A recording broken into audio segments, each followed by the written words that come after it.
For decades, the earliest version of a film was carved out through a raw manual process. These are Martin Scorsese's urgent, unpolished sketches for Taxi Driver. Masters like Alfred Hitchcock relied on the physical talent of artists and draftsmen to manually sculpt light and shadow on paper long before a single camera ever rolled. But on platforms like Morphic AI, that manual labor is being compressed. A user enters a simple text prompt, and the system instantly generates a highly fluid, Scorsese-style tracking shot, moving through a smoky, warm-lit retro nightclub kitchen. Decades of artistic development, complex crew logistics, and physical labor are bypassed in a few seconds.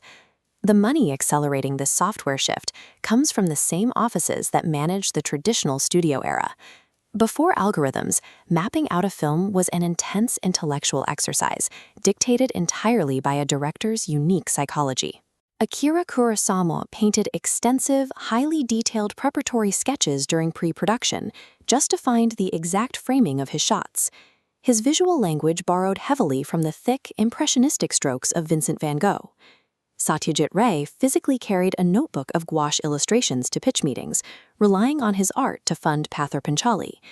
Mike Figgis mapped out the camera movements for timecode on musical manuscript paper to synchronize 4 live feeds at once. Every frame was the product of idiosyncratic, unscalable human chaos.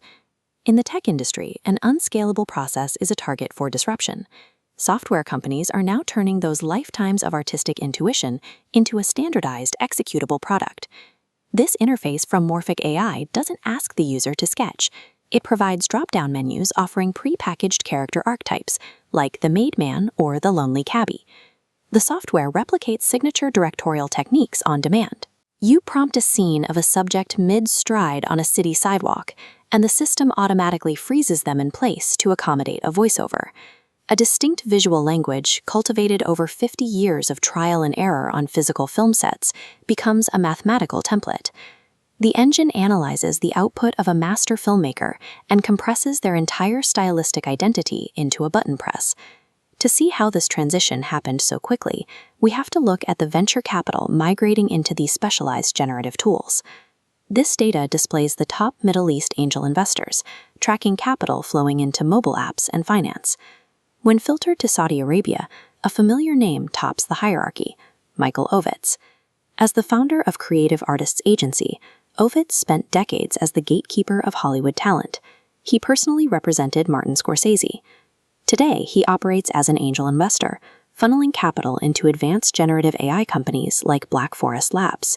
Ovitz spent 20 years extracting value from the filmmaker's labor. Now, his capital supports the tools that make that labor redundant. The immediate reality of this economic pivot is that the financial and technical barriers to cinematic creation have dropped. The definition of an auteur has evolved from a mastery of discipline to the selection of an aesthetic filter. This isn't just a story of tech outsiders winning. It's a migration of Hollywood's established wealth into a more scalable, automated ecosystem. Whether a scene is painstakingly sketched by a legendary director or generated by a teenager typing a prompt, the financial architects ensure they own the underlying infrastructure. The cinematic vision is shifting toward those who